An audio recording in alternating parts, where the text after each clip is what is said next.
అందరికీ కృతజ్ఞతలు. నా ఫస్ట్ వీడియోని చాలా మంది లైక్ చేశారు, సబ్స్క్రైబ్ చేశారు. థ్యాంక్ యూ అండి.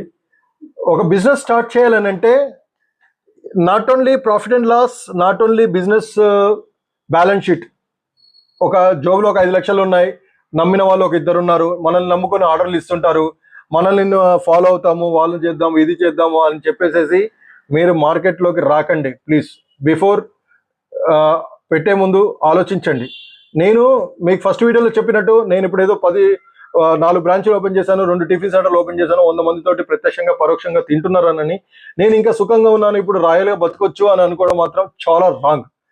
ఇప్పటికీ నేను నా బిజినెస్ని ఎలా కాంపిటీషన్ తోటి ఎలా ఎదగాలి, నా బిజినెస్ ఇంకా ఎక్కువ ఎలా చెయ్యాలి అని చెప్పేసేసి ఇప్పటికీ నేను నిద్ర లేని రాత్రులు కూడా గడుపుతున్నాను. నేను మార్నింగ్ 4 o'clock లేచి ఏం చేయాలని ఆలోచిస్తుంటాను.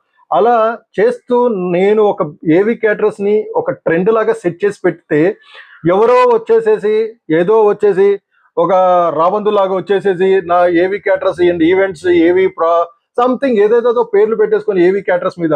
నేను యాక్చువల్లీ ఏవి అని ఎందుకు పెడతాను?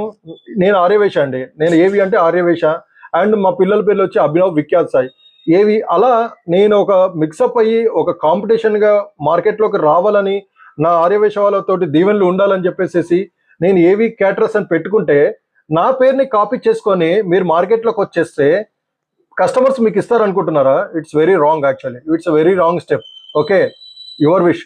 అయినా నేను ఒక ఎగ్జాంపుల్ చెప్తాను. నేను ఒక అబ్బాయిని ఒక డెలివరీ బాయ్ లాగా పెట్టుకున్నాను.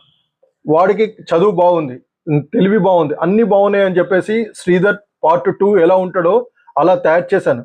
అలా తయారు చేసిన వ్యక్తి నాతో గొడవపడి, నాతో కొట్లాడేసి నాకు నుంచి బయటికి వెళ్ళిపోయి అప్పుడు కూడా అంతే ఏవి క్యాటరర్స్, శ్రీ ఏవి క్యాటరర్స్ అని పెట్టాడు. ఏమైంది? నా రోజు ఉండలేదు ఆ క్యాటరర్స్. కస్టమర్స్ నాకు ఫోన్ చేశారు, సార్ మీ ఓడు నాకు ఫోన్ చేసేసి ఆర్డర్లు ఇచ్చానండి, కానీ మీరు ఇచ్చినట్టు కాంపిటీషన్ ఫుడ్ బాగాలేదండి, ఏంటి అనేది అడిగాడు నన్ను. అడిగితే that is your wish sir, ఏదైనా ఉంటే నాతో మాట్లాడండి అని చెప్పేసి నేను కాల్ని కట్ చేశాను. నాకు తెలియక ఉండవు, ఏదైనా కానీ పెట్టుకోండి, కాదన్నట్లేదు.